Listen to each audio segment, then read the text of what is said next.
Oh, I've got 2 splinters already. Look at that. Rightio, g'day. Today we're going to be adding to our vegetable garden.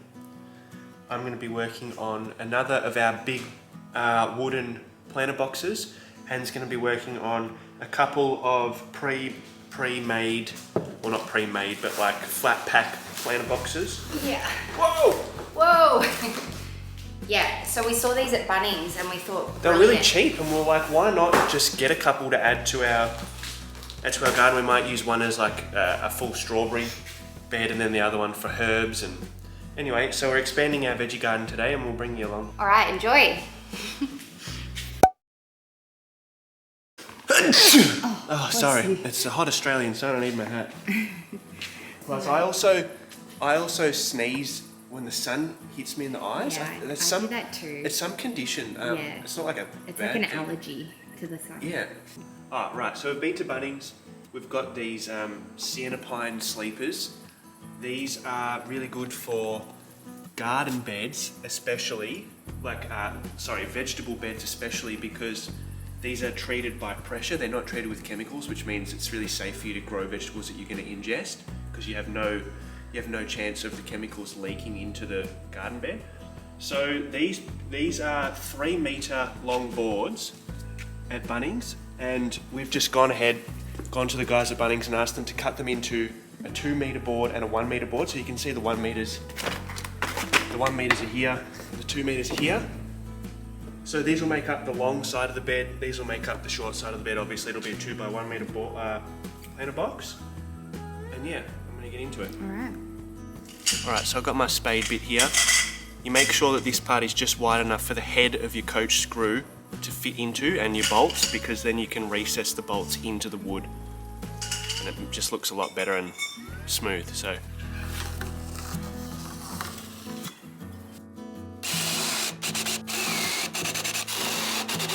alright, so here we've got galvanized coach screws. Galvanized is good because they're rust resistant.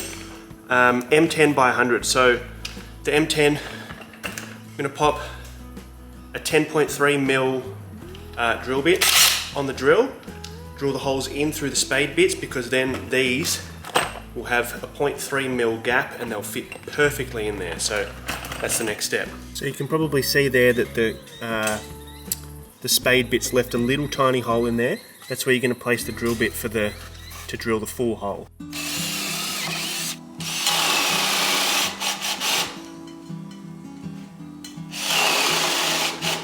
Right, next step we're going to create the L shape, the corner of the planter box. So you can do this however you want. This is just how I do it with our setup. So you can see I've got the pre-drilled holes here. I've just lined this up sitting on the workbench, and I've got the 1 meter board right underneath. I'm just going to get the drill and go straight down with a slightly different drill bit. I'll show you that. Alright, so now we've got our M10 by 100 coach screws, which is going to secure the 2 bits together.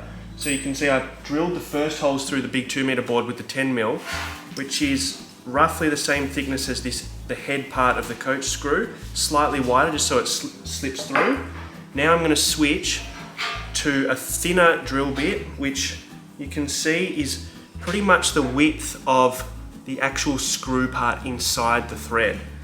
That just means that when this actually screws in, the thread's going to hold onto the wood and it won't come loose.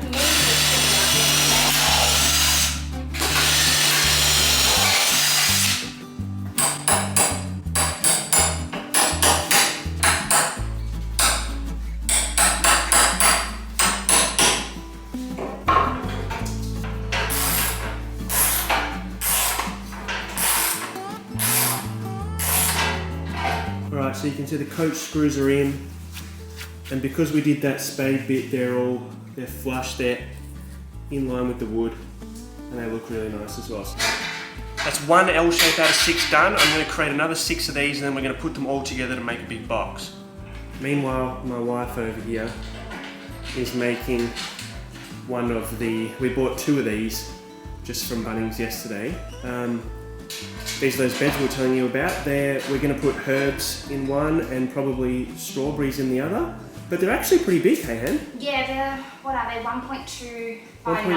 Yeah, 1.2 by 90 long, so they're going to end up pretty decent size. They're only 30 centimetres high. Yeah, they're just quite low.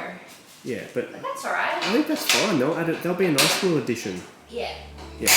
Oh, so Hen's been putting in the work here. Yeah, it's like 35 degrees. Yeah, I don't know if we've mentioned that. It's about 35 degrees, but it's also cloudy. It's also, sorry, what? It's also cloudy, so it's quite like humid. Yeah. So, yeah, anyway, enjoy yourself. Alright, so how I made those L's before, the corners, I've just literally done that 6 times. As you can see, there's 6 corners on here. There could be more, I don't know. But anyway, I just put an L on top of another L, did the same exact thing, screwed them into each other, and now we have 3 boxes, right? 3 small, 1 sleeper wide boxes. I'm now setting them up right next to each other. There could be an easier way to do this, like there could, I don't know. I've tried doing this is my 4th time. I've tried doing this different way every time. This is the way that I first started with it. And so now we're going to put the supports in here, which I'll show you.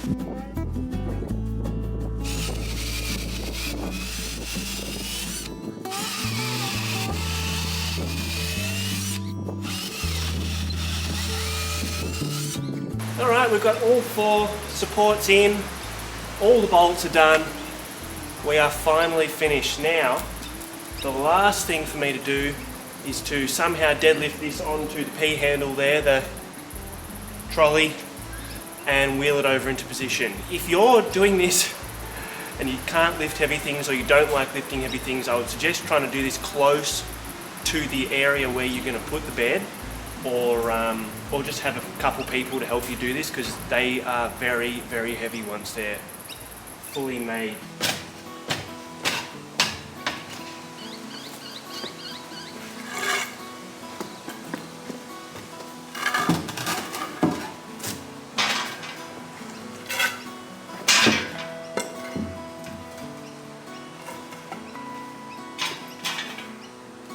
Pull pants up a little bit.